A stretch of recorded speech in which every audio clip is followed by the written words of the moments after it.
अस्सलाम वालेकुम dear student, this is Mohammad Sharif and welcome to my channel रूमीब्स एकेडमी। तो आज हम लोग एक्सरसाइज नंबर 18.5 स्टार्ट करेंगे।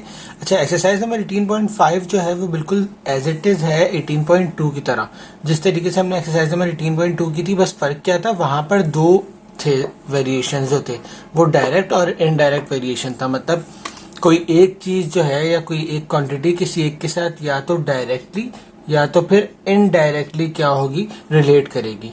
अब यहाँ पर क्या मसला है, यहाँ पर यह है कि यहाँ पर हमें जॉइंट वेरिएशन से रिलेटेड क्वेश्चन करना है, ठीक है। और जॉइंट वेरिएशन में क्या होता है कि एक ही क्वांटिटी जो है वो एक या दो या दो से ज्यादा क्वांटिटी से डायरेक्टली और इनवर्सली दोनों तरीके से प्रोपोर्शन हो सकती है। मतलब यहाँ पर ये दोनों सिचुएशन भी आ सकती हैं, ठीक है। इसके अलावा ऐसे भी सिचुएशन आ सकती है।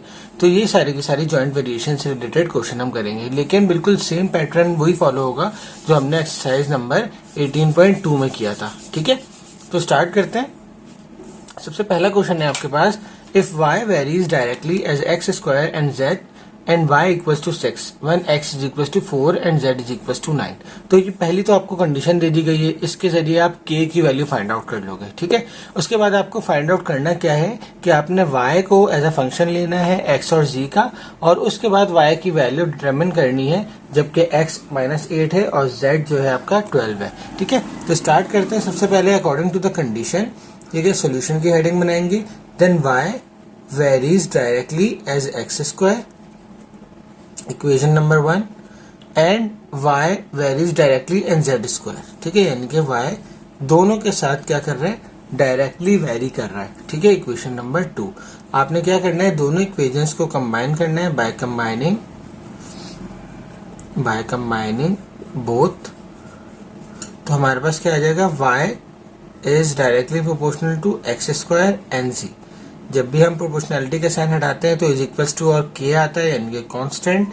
अब हमें क्या मिल गया, k मिल गया। अब हमें k को यहाँ पर k की वैल्यू फाइंड आउट करनी है। तो k के लिए हम इक्वेशन को ड्राइव कर लेंगे, तो k y over x square एन जी, ठीक है। यहाँ पर वैल्यूज पुट करेंगे जैसे कि हमें सारी वैल्यूज गिवन है। k इक्वल्स टू y है हमारे पास 6, ठीक है। x हमारे पास है 4, यहाँ पर 4 का स्क्वायर है, ठीक है। और z हमारे पास है 9। तो 6 over 4 16 into 9 is equals to 6। 16 को जब हम 9 से मल्टीप्लाई करवाते हैं तो हमारे पास आंसर आएगा 144, ठीक है। 6 और 144 को डिवाइड करें तो 6 1 जा 6 2 जा 2 के पास गया 6 4 जा, तो हमारे पास आंसर आ गया 1/24, ठीक है। ये हमारे पास k की वैल्यू आ गई। जो हमें पहली चीज फाइंड आउट करनी थी वो हमने कर ली। अब सेकेंडली हमें क्या कह रहे हैं, आपने y as a function of x and z लेना है, ठीक है। और फिर हमें y की वैल्यू फाइंड आउट करनी है। तो इन सारी इक्वेशंस के अंदर y जो है वो कब है x और z का फंक्शन, इस वाली इक्वेशन में, ये वाली में, ठीक है। तो हम ये लेंगे y is equals to k x square and z। अब हम सारी वैल्यूज पुट करेंगे जो यहाँ गिवन है। k की वैल्यू हमारे पास आ गई 1/24, जबकि x हमारे पास है -8 का स्क्वायर और z है हमारे पास 12, ठीक है। 8 का स्क्वायर सबसे पहले हम निकाल लेंगे, तो माइनस माइनस प्लस हो जाएगा, 8 8 जा 64 इंटू 12, ठीक है। 12 1 जा 12, 12 2 जा 24, तो ये हो गया 64 इंटू 1 64, 64 इंटू 1 64, तो 64 डिवाइडेड बाय 2, 2 1 जा 2, 2 3 जा 6, 2 2 जा 4। तो हमारे पास y की वैल्यू आ गई जो कि है 32। यही हमारा क्या है, आंसर, ठीक है। क्वेश्चन नंबर 2 हमारे पास है, if y varies directly as x and y square, ठीक है। सबसे पहले हम इक्वेशन ड्रॉ करते हैं according to the condition y is directly proportional to x and u square, ठीक है। ये इक्वेशन नंबर 1। और उसके बाद कह रहे हैं y is also inversely as v and t। तो y, यही वाला y जो है वो इनवर्सली प्रोपोर्शनल भी है किसके, v और t की, इक्वेशन नंबर 2। तो अब हम क्या करेंगे, अब इन्होंने आगे वैल्यूज दी हुई है y x u v and t की, यानी कि इन तमाम वैल्यूज की मदद से हम x की वैल्यू निकालेंगे। उसके बाद हमें क्या करना है, y हमें मालूम करना है in terms of x, u, v and t, और उसके बाद हमें y के अंदर, y वाली इक्वेशंस के अंदर ये सारी वैल्यूज पुट करके y की वैल्यू निकालनी है, जैसा कि हमने क्वेश्चन नंबर 1 में किया। तो स्टार्ट करते हैं by combining 1 and 2, we get y is directly proportional to x u square upon vt। ठीक है, अब हम k के लिए बनाएंगे तो y is equals to k x u square vt। k के लिए इक्वेशन ड्राइव कर लेते हैं, k y v and t divided bye x और u स्क्वायर। ठीक है, अब हम वैल्यूज पुट करते हैं। सबसे पहले y क्या है हमारे पास 40, v हमारे पास है 3 और t हमारे पास है 2। ठीक है, डिवाइडेड बाय x हमारे पास 8 और u हमारे पास है 5 का स्क्वायर। ठीक है, तो 40 इंटू 3 120, 120 इंटू 2 240, ये 8 एज इट इज, 5 5 जा 25, तो 240 डिवाइडेड बाय 25 इंटू 8 200, ये 0 से ये कैंसिल, 5 4 जा सॉरी 4 5 जा और 4 6 जा, तो हमारे पास k की वैल्यू आ गई 6/5।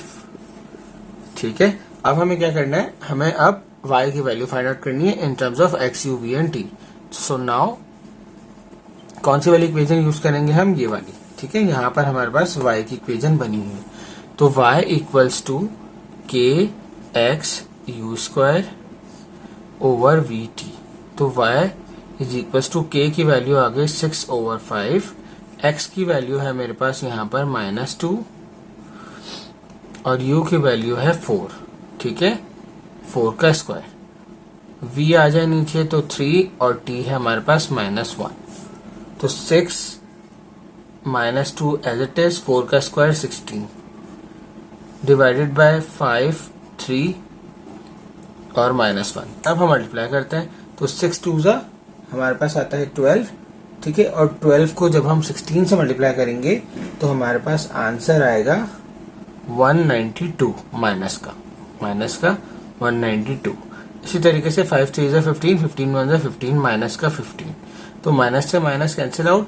192 को जब हम 15 से डिवाइड करते हैं तो हमारे पास 3 5 जा 15, 3 6 जा 18, 1 इसके पास गया, 3 4 जा 12, तो हमारे पास आंसर आ गया 64/5। यही हमारा रिक्वायर्ड आंसर है, ये मजीद डिविजिबल नहीं है। क्वेश्चन नंबर 3 में कह रहे हैं if w varies directly as u square and inversely as cubic root of v, so according to the condition w is directly proportional to u square, equation number 1, and w is also inversely proportional to cubic root of v, equation number 2। ठीक है, तो हम क्या करेंगे, सबसे पहले k की value निकालेंगे, फिर हमें w फाइंड आउट करना है in terms of u and v। तो w by combining both equations, w is directly proportional to u square and inversely proportional to v। ठीक है, w is equals to k u square upon root v, sorry cubic root है, यहाँ पर 3 लिखेंगे हम, 3 इन 3। k के लिए equation drive करेंगे तो k is equals to w cubic root of v divided by u square. तो सबसे पहले वैल्यूज पुट कर लेते हैं, k इक्वल्स टू w की वैल्यू हमारे पास 216, क्यूबिक रूट ऑफ v यानी कि 27, ठीक है, डिवाइडेड बाय u स्क्वायर यानी कि 6 का स्क्वायर। तो 216, 27 का एलसीएम लेते हैं तो 3 का क्यूब आता है हमारे पास। ठीक है, 3 का क्यूब डिवाइड बाय 6 6 36, क्यूब से ये रूट कैंसिल हो गया। ठीक है, divided by 216 multiply by 3 and 36, 3 1 3, 3 12 जा 3 1 3, 3 12 36। ठीक है, और 12 1 जा 12, पहले स्टार्टिंग से लेते हैं, 2 6 जा 12, 2 108 जा, 2 3 जा 6, 2 3 जा 9, 2 4 जा 8, 2 5 जा 10 एंड 2 4 जा, फिर 3 1 जा 3, 3 1 जा 3, 23 8 जा। ठीक है, तो k इक्वल्स टू 18 हमारे पास आंसर आ गया। ठीक है, आप डिवाइड कर लीजिएगा इजीली। उसके बाद हम क्या करेंगे, हमें वैल्यू निकालनी है w की। ठीक है, जो हमारे पास रिक्वायर्ड इक्वेशन है वो ये वाली है। ठीक है, सॉरी ये वाली। तो W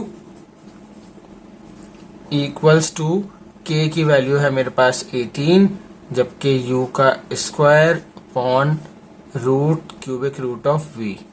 18 U हमारे पास है 10 का स्क्वायर और क्यूबिक रूट ऑफ 125, तो 18 इंटू 100 डिवाइडेड बाय 125, ये क्यूबिक रूट किसका बनेगा, 5 का। ठीक है, एलसीएम लेने के बाद 5 का क्यूब रूट, ये क्यूब रूट से ये क्यूब कैंसिल हो गया। 18 को जब 100 से मल्टीप्लाई करेंगे तो 1800 डिवाइडेड बाय 5, ठीक है। और मजीद अगर इसको हम डिवाइड करें तो 5 को जब हम 1800 को 5 से डिवाइड करते हैं तो हमारे पास आंसर आएगा 360। तो ये W की वैल्यू आ गई मेरे पास 360। ठीक है, ये हमारा रिक्वायर्ड आंसर। क्वेश्चन नंबर 4 थोड़ा सा बड़ा है और ये स्पेसिफिक जो है वो सिंपल पेंडुलम के ऊपर सवाल है। जो सिंपल पेंडुलम होता है उसका टाइम पीरियड का जो फॉर्मूला होता है वो होता है T is equal to 2 pi under root L over G। तो हमें यही इक्वेशन जो है यहाँ पर सम की फॉर्म में लिखी हुई है, हम इसको लिखेंगे। If the time period of a simple pendulum is directly proportional to the square root of its length, यानी कि जो पहली कंडीशन यहाँ पर दी हुई है वो दी हुई है कि जो टाइम पीरियड है सिंपल पेंडुलम का वो डायरेक्टली प्रोपोर्शनल है इसके स्क्वायर रूट ऑफ लेंथ के and inversely proportional to the acceleration due to gravity, यानी कि कुछ इस तरीके से। ठीक है, तो if t is equal to 2 second, वो तो आगे फर्दर बात है। जब हम इक्वेशन नंबर 1 और इक्वेशन नंबर 2 को कंबाइन करते हैं तो हमारे पास कुछ ये टर्म बनेगी k, और मैं एक ही रूट में लिख रहा हूँ L ओवर G।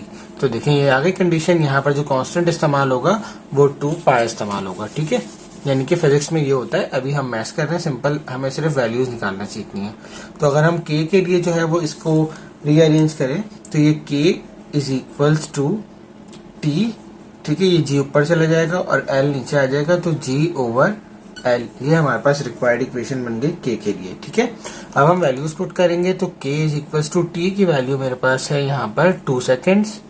ठीक है, G की वैल्यू है हमारे पास under root 9.8 divided by under root 100। ठीक है, अब 2 तो एज इट इज आ गया। 9.8 का जब हम रूट लेते हैं तो हमारे पास आंसर आता है 3.13, जबकि 100 का अगर हम रूट लें तो ये तो 10 का स्क्वायर है। ठीक है, तो ये 10 आ जाएगा। 2 1 जा 2, 2 5 जा 10।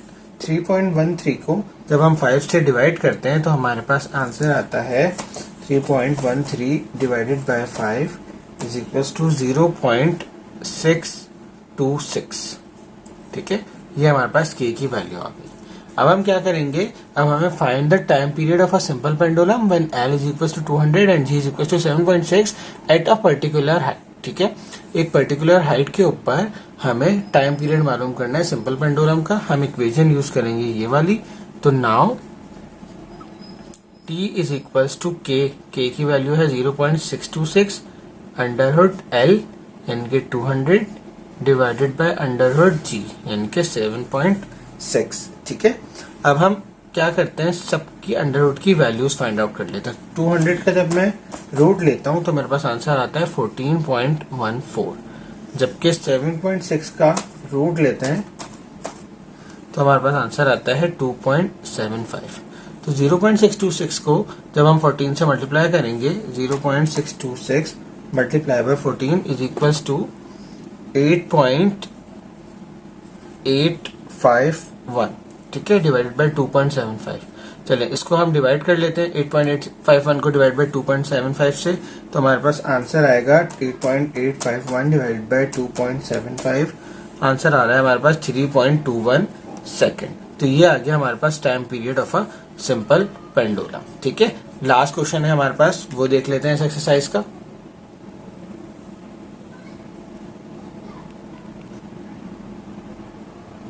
लास्ट पार्ट में हमसे पूछ रहे हैं the volume V of a particular gas is directly proportional to the temperature T and inversely proportional to the square root of its pressure.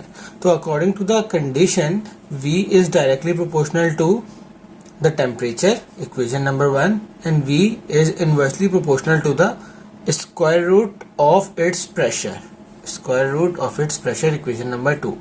फिर हमें वैल्यूज दी हुई है, तो सबसे पहले हम v is equals to constant t over pressure and k is equals to v root p divided by t। ठीक है, हम वैल्यूज पुट करते हैं, तो k is equals to v हमारे पास है 100, जबकि हमारे पास प्रेशर है 64, प्रेशर 64 डिवाइड बाय t हमारे पास है 30।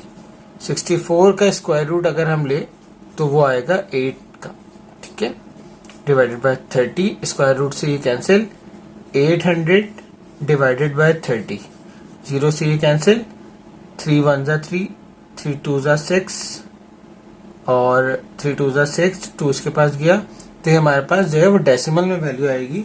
तो हम इसको अगर कैलकुलेट करें तो पहले हम यहाँ पर ऐसे लिखते हैं, 30 है, ये 1 0 से कैंसिल, तो हमारे पास आंसर आ गया 80/3, ये k की वैल्यू आ गई। ठीक है, आंसर जब हम लिखेंगे तो उसमें हम डेसिमल यूज कर लेंगे। नाउ अब हमें क्या करना है, value of v find out करनी है, तो v is equals to k t divided by p, जबकि यहाँ पर k की वैल्यू आ गई 80/3, t हमारे पास यहाँ पर है 60, जबकि p जो है हमारे पास 81। स्क्वायर रूट लेंगे हम किसका, 81 का, तो हमारे पास आंसर आएगा स्क्वायर रूट 9 का स्क्वायर। ठीक है, रूट से रूट कैंसिल, तो 80 को जब हम 60 से मल्टीप्लाई करते हैं, 80 मल्टीप्लाई बाय 60, तो ये आ गया हमारे पास 1600 और 3 9 जा 27, 3 इंटू 9 27, सॉरी 4800 हो रहा है ये 4800, और 3 को 9 से मल्टीप्लाई करें तो 27। ठीक है, 27 को जब हम 4800 से मल्टीप्लाई कर डिवाइड करवाते हैं 4800 डिवाइडेड बाय 27, तो हमारे पास आंसर आता है 177.7। ये हमारा रिक्वायर्ड आंसर जो कि वॉल्यूम आ गया है। ठीक है, इसी के साथ हमारी एक्सरसाइज नंबर 18.5 होती है खत्म। इंशाल्लाह नेक्स्ट वीडियो में आपसे मुलाकात होगी, तब तक अपना बहुत सारा ख्याल रखिएगा। अल्लाह हाफ़िज़।